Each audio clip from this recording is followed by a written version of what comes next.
können glücklich sein zu wissen, dass diese Zukunft restlos uns gehört.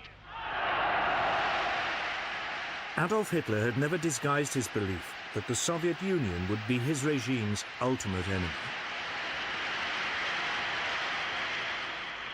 Der sich als Träger seines besten Blutes fühlen und dieses wissend zur Führung der Nation. He hated communism and saw the vast open spaces and abundant natural resources of Soviet Russia as the prize which would finally enable the German people to become the master race.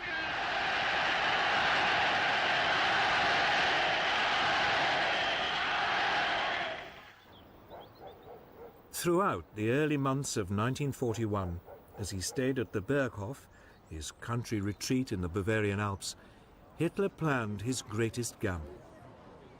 Operation Barbarossa, the assault on the Soviet Union.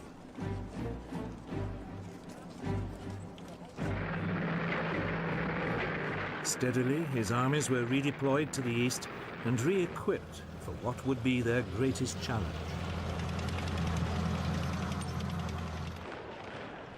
In theory, Stalin's Soviet Union was still Hitler's ally, and Stalin was keen to keep it that way, for his country was woefully unprepared for war.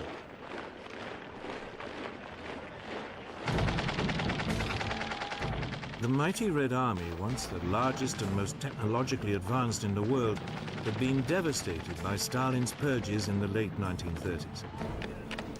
Some 3/4 of its senior officers had been shot or imprisoned. Despite appearances, there had been a catastrophic collapse in morale and efficiency.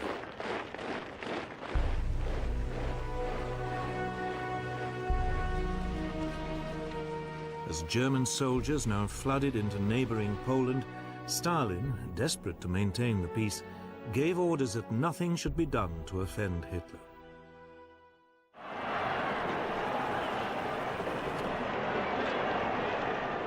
But Hitler had one other task to perform before he could push on to Russia. He needed to secure his southern flank. Romania, Bulgaria, and Hungary were Germany's firm allies.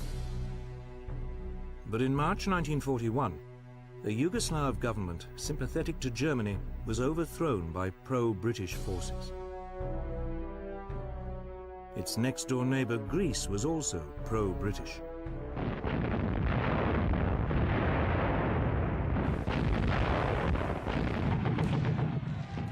So, on April the 6th, 1941, the German army invaded the Balkans.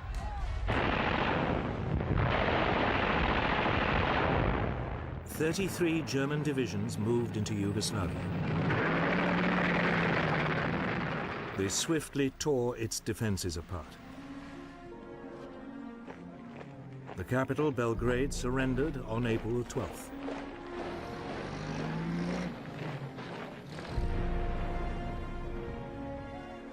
Greece fell almost as quickly. Despite British help, Athens was captured in less than 3 weeks. The way was now clear for Operation Barbarossa.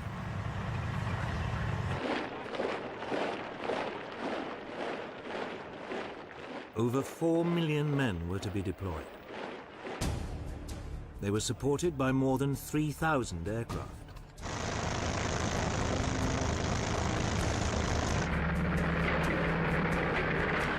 The plan called for 3 simultaneous thrusts. Army Group North would overrun the Baltic states and seize Leningrad.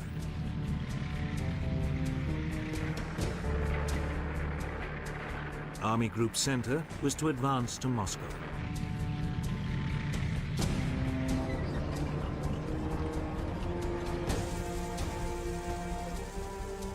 And Army Group South would occupy the Ukraine.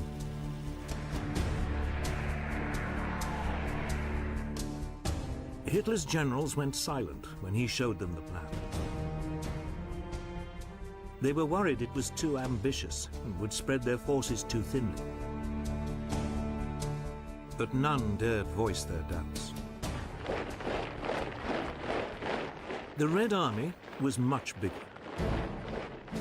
It had nearly 2 million men within striking distance of the Western Front and millions more in reserve.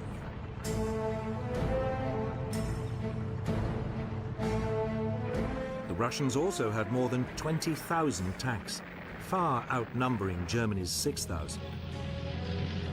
They were older and less powerful, but they were still a formidable fighting force.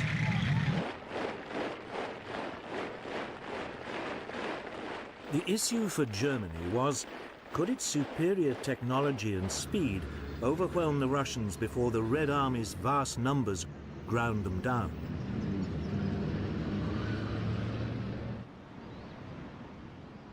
Operation Barbarossa began at 3:15 a.m. on June the 22nd, 1941.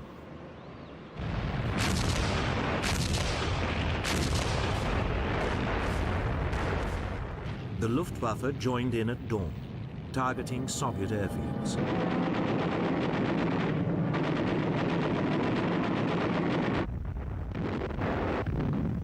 Simultaneously, the ground attack began.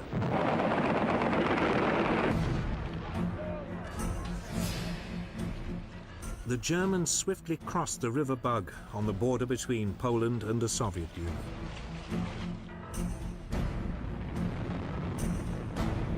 Hitler's panzers were soon thrusting deep into Soviet territory.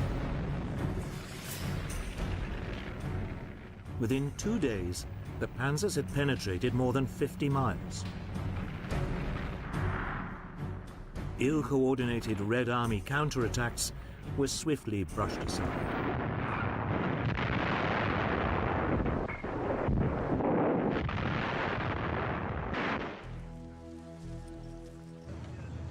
Tens of thousands of Soviet prisoners were rounded up.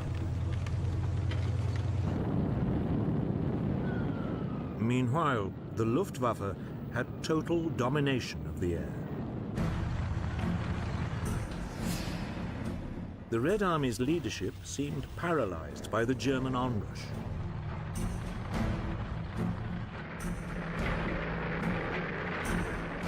On June the 29th, 7 days after the start of the assault, 2 panzer thrusts met up near Minsk, surrounding huge pockets of Soviet troops.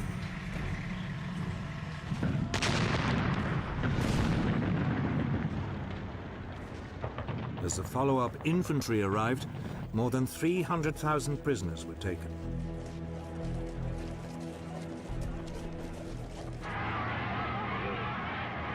Often the Germans found themselves welcomed as liberators, particularly in the Ukraine, where anti-Russian feeling was widespread.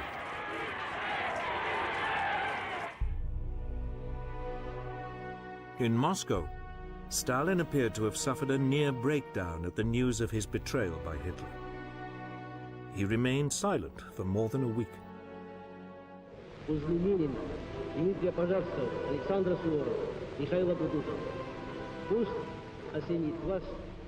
Not until July the 3rd did he appeal to his people's patriotism to save the motherland.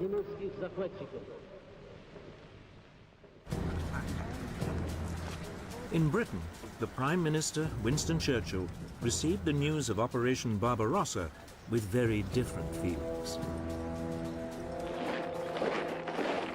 It meant the country no longer stood alone.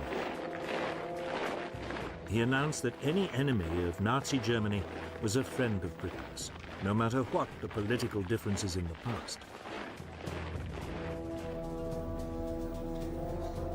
He then sent a mission to Moscow to sign a treaty of mutual assistance with Soviet Foreign Minister Vyacheslav Molotov. But apart from sending aid by sea, there was little Britain could do immediately to help the Soviet Union.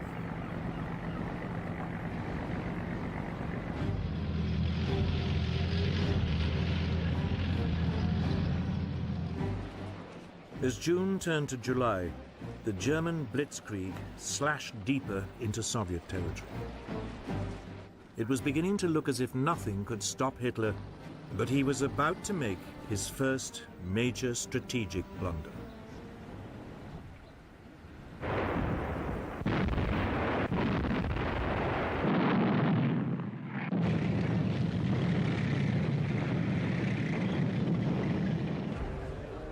In early July 1941, over 300,000 Red Army troops were surrounded west of Minsk.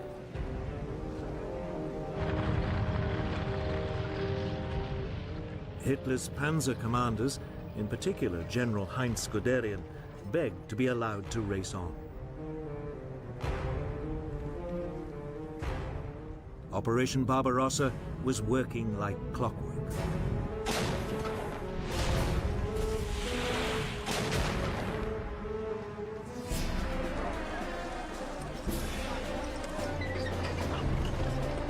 Within a week, the panzers were at Smolensk, deep inside Russia and only a couple of 100 miles from Moscow. On July the 22nd, a panzer pincer movement met to the east of Smolensk, trapping another 310,000 Soviet troops.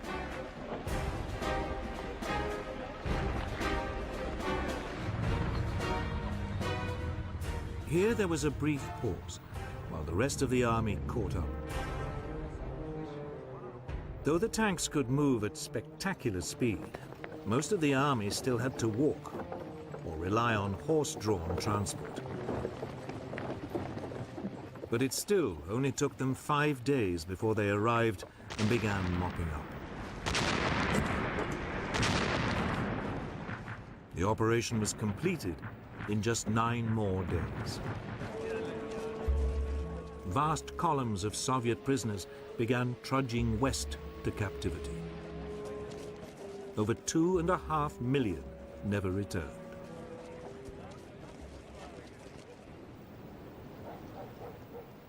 Moscow was now only 200 miles away, and the road lay open. It seemed certain it would fall by the end of the summer, as planned.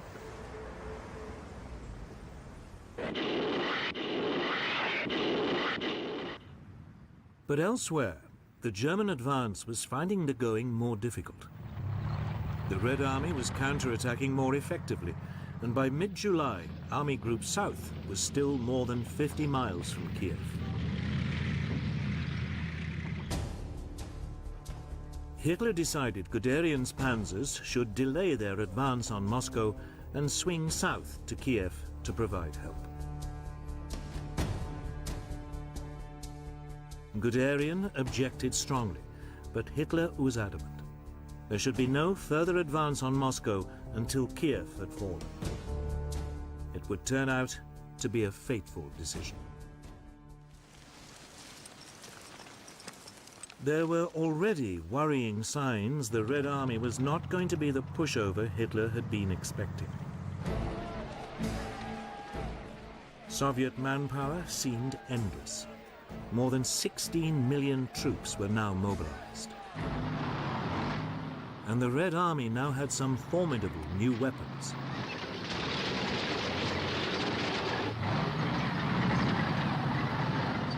In particular, a new tank, the 37-ton T-34. It had a 76mm gun and was faster and better cross-country than the Panzer Mark IV.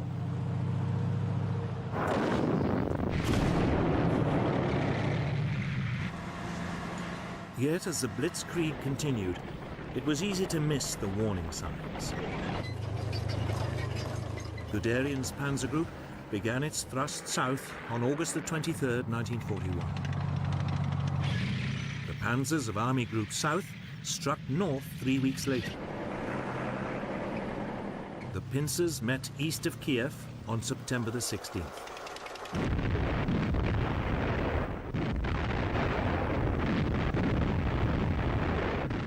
Two more Soviet armies were utterly destroyed.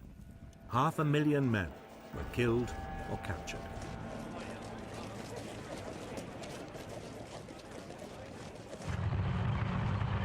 On the same day, more than 1,000 miles to the north, Army Group North surrounded the city of Leningrad, today's St. Petersburg.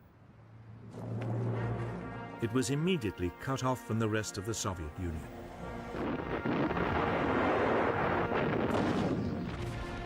The city was besieged.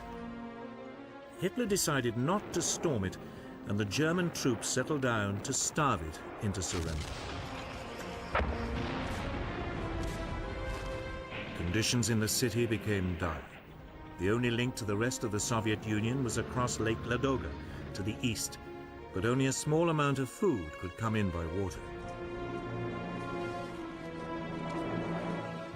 Starvation set in. Over 11,000 people died in November.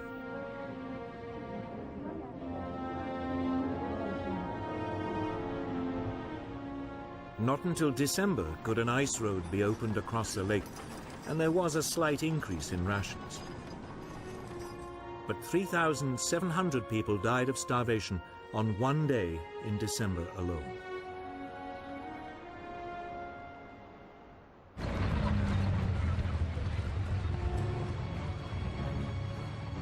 Meanwhile, Army Group Center now prepared for the final assault on Moscow. Guderian's panzers had rejoined it to lead the blitzkrieg. The Germans had a 2-to-1 superiority in tanks and men at the front, and 3-to-1 in aircraft.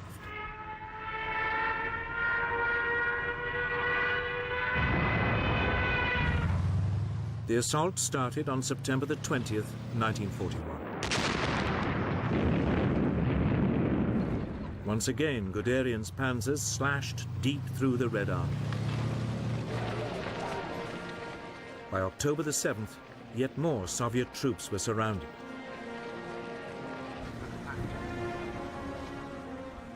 But Stalin was determined to defend Moscow to the last.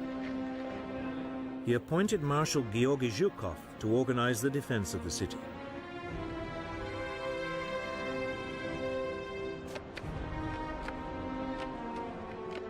The people of Moscow were mobilized to dig a series of defensive lines.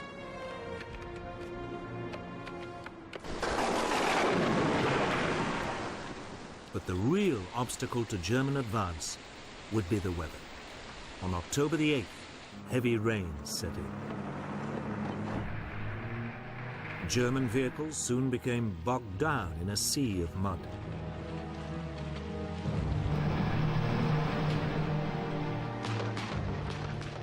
By late October, appalling weather and an increasingly stubborn Soviet resistance meant Army Group Center was still some 50 miles short of Moscow. Hitler was finally paying the price for his decision earlier in the year to delay his advance on Moscow.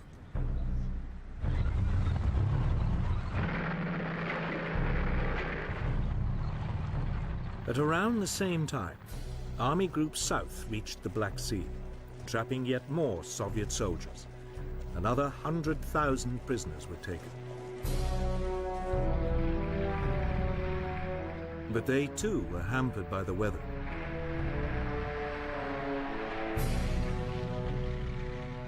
Even so, the city of Kharkov was captured on October the 24th, 1941.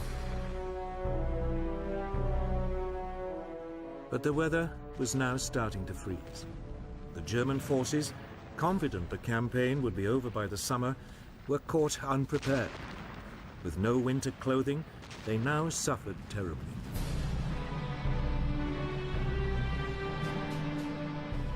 On the Moscow front, Army Group Center was now beginning its final push to capture the Soviet capital.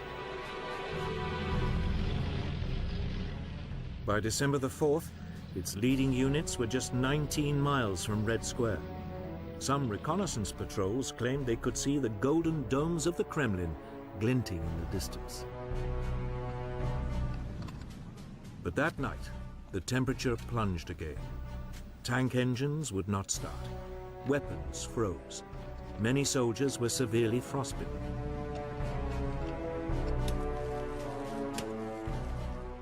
On December the 5th, the Germans halted the attack. Winter had come to the rescue of the Red Army.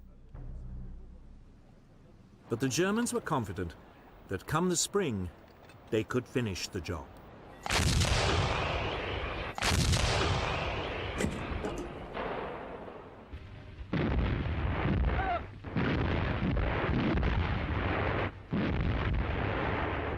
For much of autumn 1941, Stalin's armies reeled under the German onslaught. But all the while, he had another worry, that the Japanese would attack his forces in Siberia. But in November, the Soviet dictator received a message from his top spy in Japan, assuring him the Japanese had no such intention. Immediately, more than 30 divisions began moving west along the Trans-Siberian Railway to Moscow.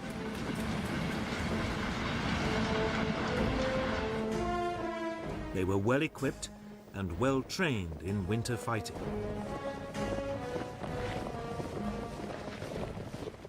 By early December, more than 500,000 extra men were in position near the capital.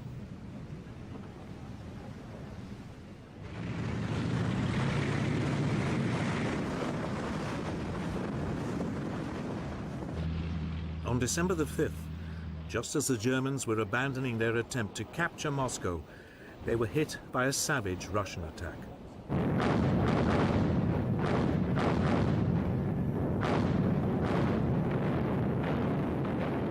First came a massive Soviet artillery barrage. Then swarms of Soviet T-34s crashed through the German defenses. Stunned by the savagery of the attack by an enemy they had assumed was on the ropes, the Germans fell back. For the next 7 days, the Soviet troops tore into the German forces.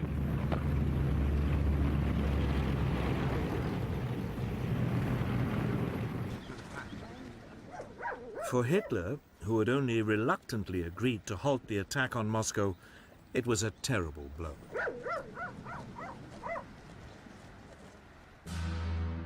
On December the 19th, he sacked his overall commander-in-chief, Field Marshal Walter von Brauchitsch, and assumed command himself. Heinz Guderian was also sacked, along with 35 other senior officers.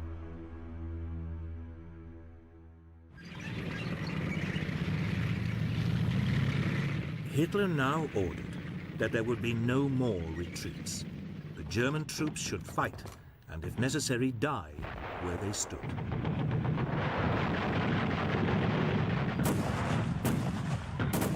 It worked. The German line gradually steadied. But Stalin, elated by the Red Army's success, now demanded a massive advance across the whole front. Marshal Zhukov, one of Stalin's most trusted commanders, tried to dissuade him, but Stalin was determined.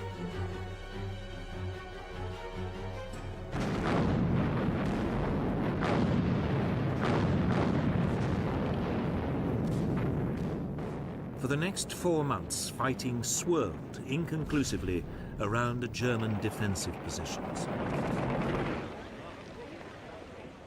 For Hitler, this was a very uncomfortable situation. He was used to, and expected, quick results. Now he was dangerously bogged down in the Soviet Union and facing an enemy that never seemed to give up.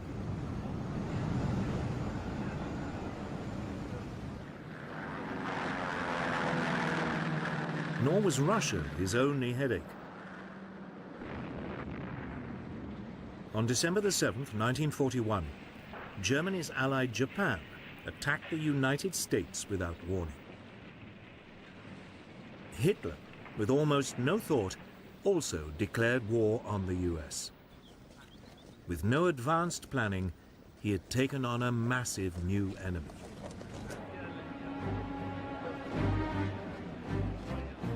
As 1941 became 1942, Hitler remained determined to go on the offensive again in Russia. But he needed a new strategy. The original plan of fighting across the whole front was no longer tenable. Moreover, as his economic advisors told him, Germany's oil supplies were running low. So he decided to halt the attacks in the north and instead head for Russia's oil fields in the south. The initial plan for Operation Blue, as it was called, envisaged an assault south of Kharkov, with Army Group A swinging down to seize the oil fields, while Army Group B covered its flank along the River Don.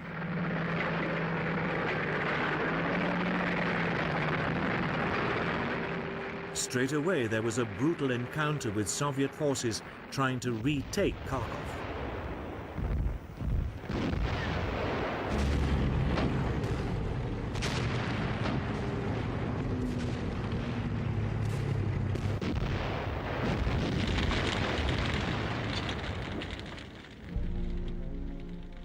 Another 200,000 Soviet troops were captured. 70,000 were killed.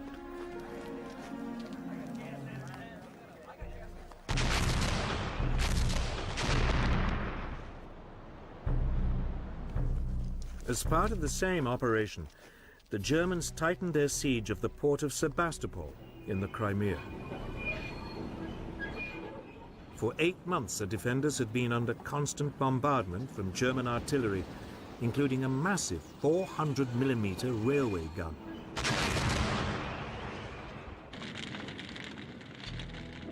In late June 1942, Sebastopol finally fell to the Germans. It was now safe to head for the oil fields.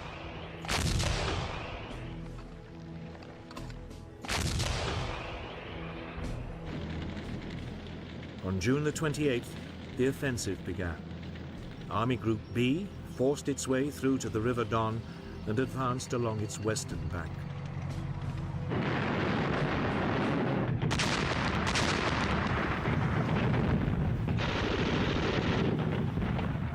Army Group A faced stronger resistance.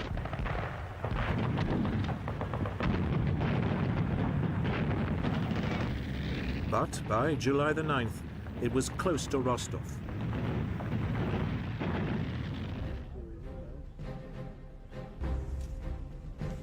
Hitler now made a series of what would turn out to be serious strategic blunders. As Army Group B made its way along the Don, the Führer ordered it to capture Stalingrad, even though the city had no immediate strategic significance. The army had suddenly been given a massive new task. 2 weeks later, Hitler compounded his misjudgment. Frustrated by the slow progress of the campaign in the Caucasus, he diverted the bulk of his panzers down to the mountains. The march on Stalingrad slowed noticeably.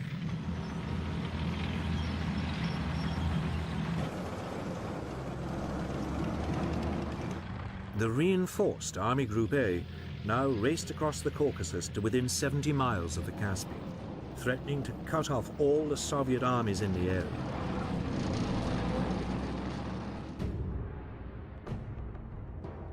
But then Hitler changed his mind again.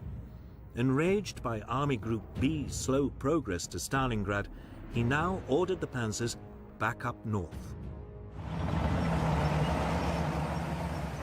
On August the 9th, Army Group A seized the first of the southern oil fields at Maikop. It found them comprehensively trashed.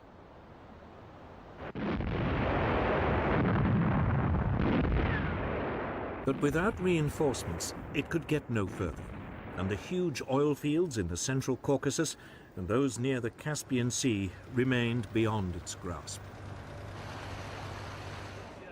But by now, Hitler's attention had shifted again.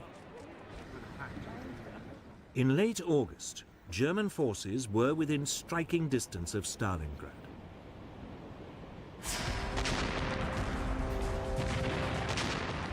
The assault on the city, which bore the name of Hitler's arch-enemy, had begun. It would be one of the most crucial battles of World War II.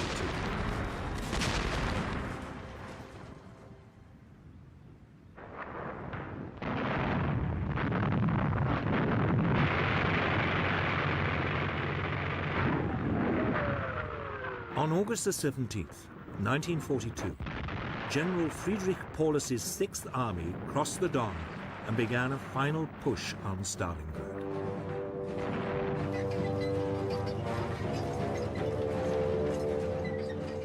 Six days later, one panzer thrust had reached the Volga River just north of the city, and German forces were fighting in the outer suburbs.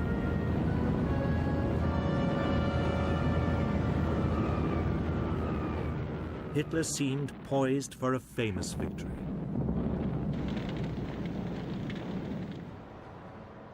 Stalingrad was an important industrial center. It straggled for more than 12 miles along the west bank of the river. Its factories produced over a quarter of the Soviet Union's tractors and trucks, as well as tanks and guns. The Russian people had turned it into a formidable fortress. They had been helped by Hitler's decision to send Army Group B's panzers to the south. This had given them another 2 weeks to prepare.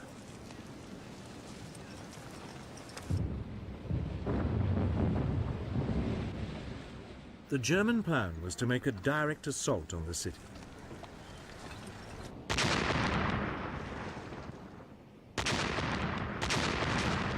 Now began one of the most prolonged and intense battles of World War II.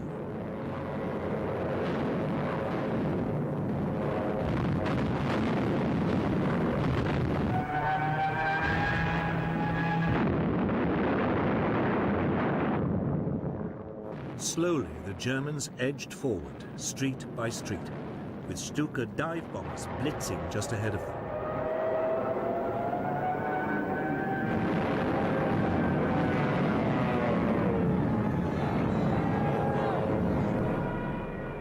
The fighting was savage, house to house, room by room.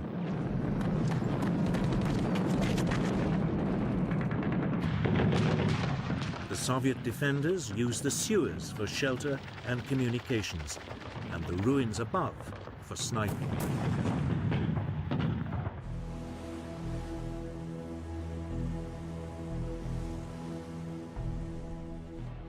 Russian reinforcements had to be brought across the river.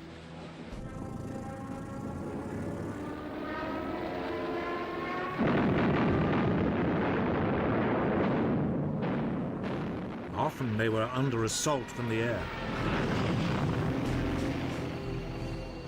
But even so, thousands got through.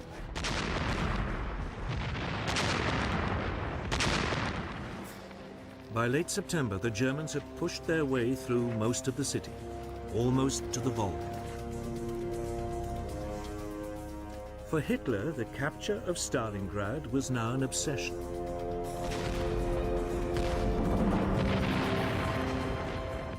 On October the 4th, 1942, General Paulus launched what was meant to be the final assault on Stalingrad. Tanks led the way, grinding over the rubble and firing point blank into courtyards.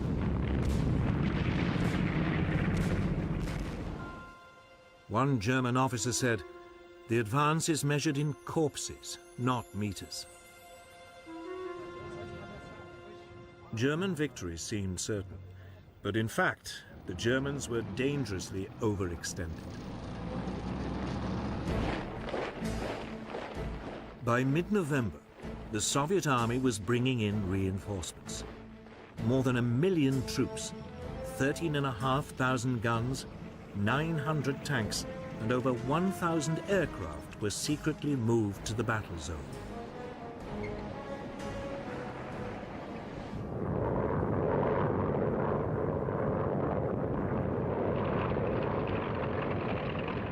On November the 19th, they attacked the Germans' northern flank.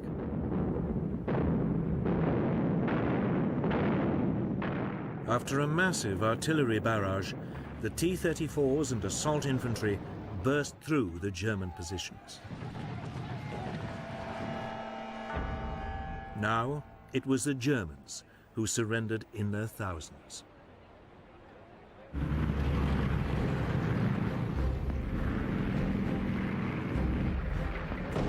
The next day, a Soviet assault in the south was equally successful. And on November the 23rd, these pincer movements met west of Stalingrad, cutting off the German 6th Army. General Paulus, in charge of the German forces, could have broken out, but Hitler ordered him to stand and fight. The Führer had been assured by the Luftwaffe that sufficient supplies could be airlifted into Stalingrad. This was enough for him to announce that the German positions must hold out until relieved. To help Paulus, Field Marshal Erich von Manstein, the overall German commander in the region, launched Operation Winter Storm on December the 12th. It was an attempt by the German panzers to break the Soviet encirclement of the city.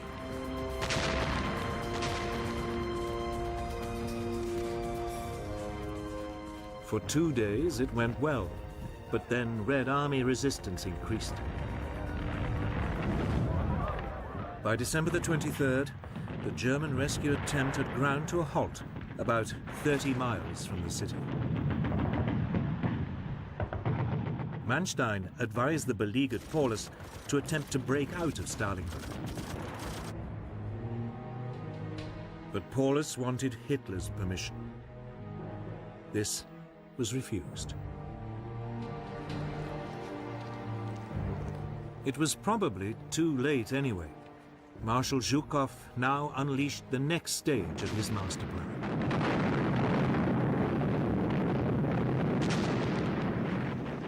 It was a massive assault on the Panzer Relief Operation.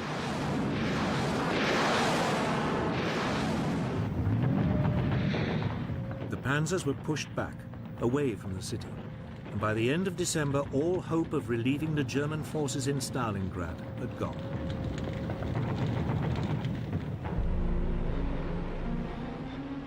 Worse still, plans to airlift aid into the city were a fiasco.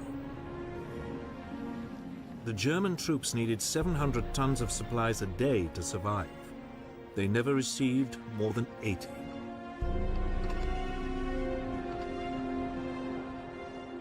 The weather was too bad, and the Red Air Force now commanded the skies.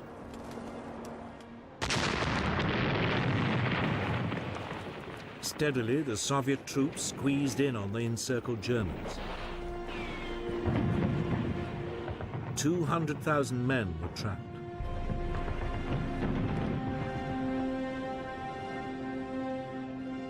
On January the 8th, the Soviets called on the Germans to surrender. They refused.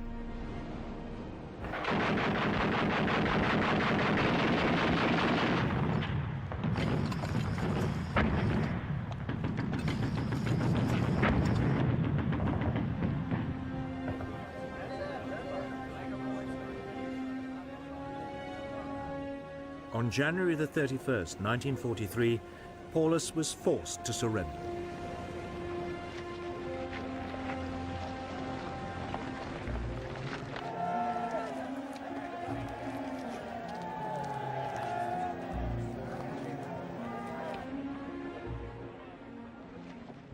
Over 100,000 men stumbled off into captivity.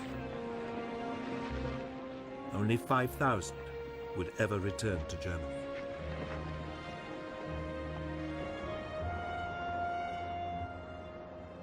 Stalingrad had been a bloody battle. The Germans had been savaged. They had lost some 300,000 of their men and at least as many of their allies.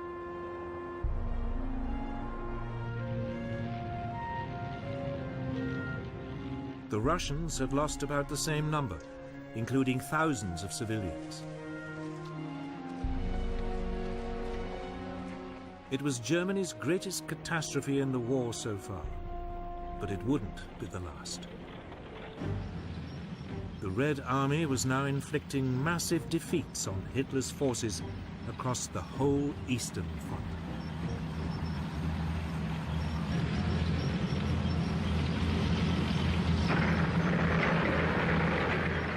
Stalingrad had been a great triumph for the Soviet army. Now its operational commander, Marshal Zhukov, set his sights on Germany's Army Group A, still camped in the Caucasus. Soviet troops thrust their way west of Stalingrad, and by early December 1942 were within 120 miles of Rostov. There was a real possibility all the German forces in the south would be cut off. With little choice, Hitler reluctantly gave Army Group A permission to fall back.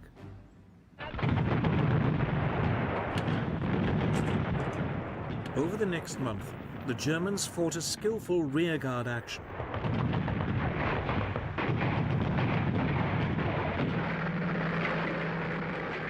Hundreds of thousands of troops withdrew.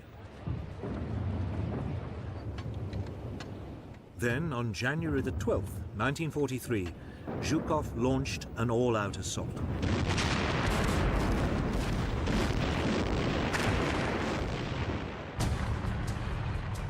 The Soviets attacked along a 500-mile front.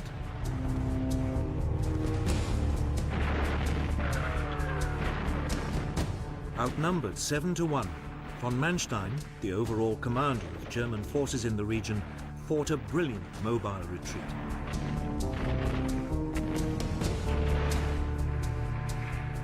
But by the end of February, the Red Army had recaptured both Kursk and the nearby city of Kharkov.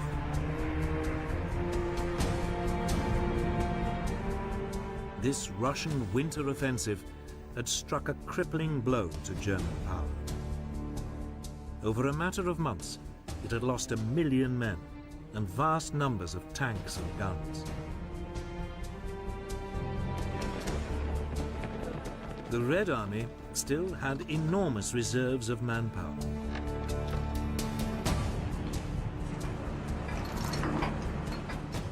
It was also benefiting from a huge increase in weapons production and aid from the United States and Britain. The Germans also no longer had the technological upper hand. The T-34 tank was more than a match for the Panzer Mark IV. And they also had the terrifying Katyusha multiple rocket system, which shattered German troops.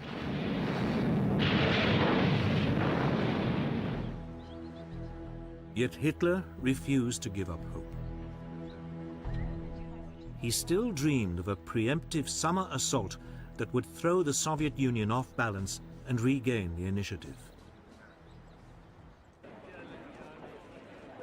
The city of Kursk seemed the obvious place to start. Here, the Soviet assault had pushed a bulge deep into the German lines. It looked temptingly exposed. Hitler decided it should be cut off and annihilated. He also had an ace up his sleeve.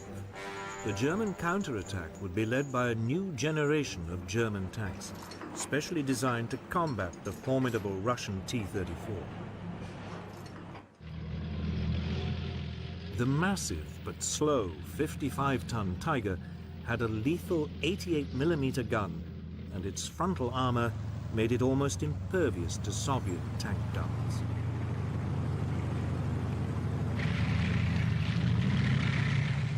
And then there was the faster 43-ton Panther with a new 75mm gun, also capable of knocking out the T-34.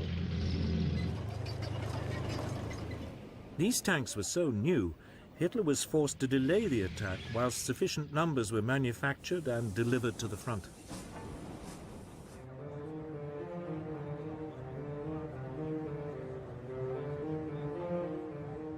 But even as the German forces began to assemble, the Soviet commander, Marshal Zhukov, guessed what was about to happen. Soon afterwards, he received information from a Soviet spy ring inside the German High Command, confirming the site of the attack. Zhukov ordered the construction of a series of defensive lines with anti-tank ditches, minefields, and deep belts of barbed wire.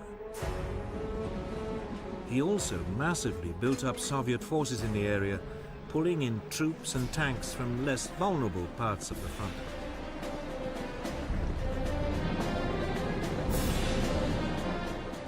By the eve of the assault on Kursk, the Germans were hugely outnumbered by Soviet defenders, who also knew exactly when the Germans would attack.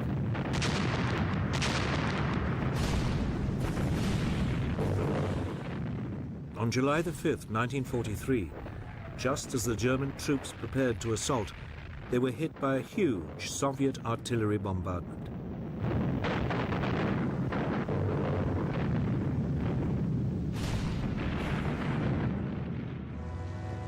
Even so, the next morning, the panzers still rolled forward. But this time, they were up against a well-entrenched enemy. There was no realistic chance of a lightning blitzkrieg breakthrough.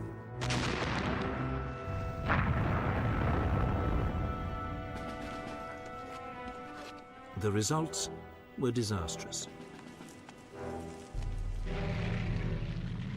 In the north, the German army gained a mere 6 miles for the loss of 25,000 men and more than 200 tanks.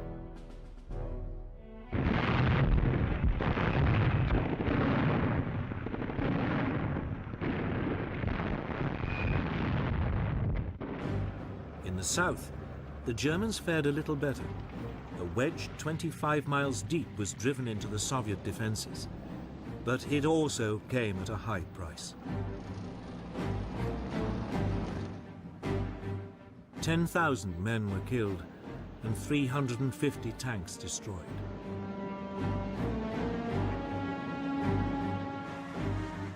But for a brief moment, it looked as if a German breakthrough might be possible.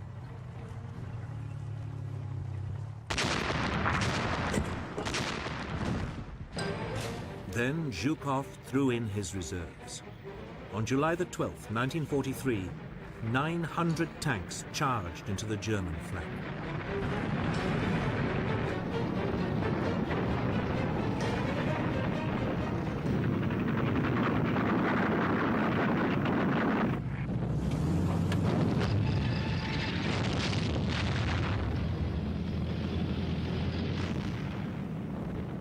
Almost 2,000 tanks now engaged in what was the largest armored battle of World War II.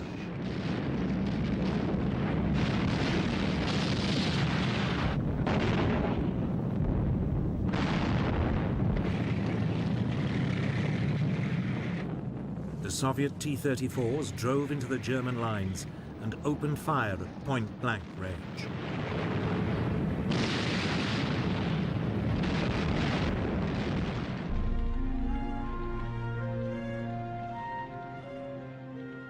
After a single day of brutal combat, the Germans had lost a further 350 tanks and were retreating.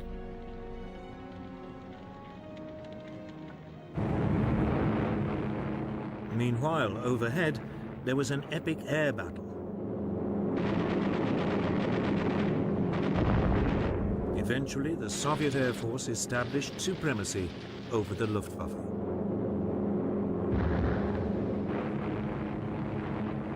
Now the Russians could unleash their formidable Ilyushin IL-2 Stormovik tank killers.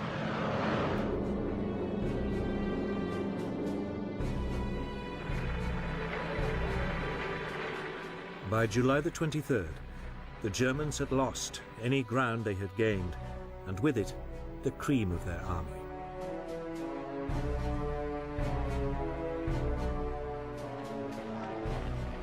Hitler's adventure at Kursk had cost him at least 50,000 troops and more than 700 tanks.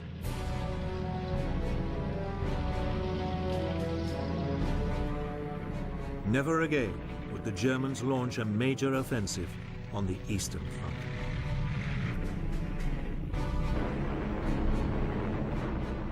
The Russians had turned the tide of the war.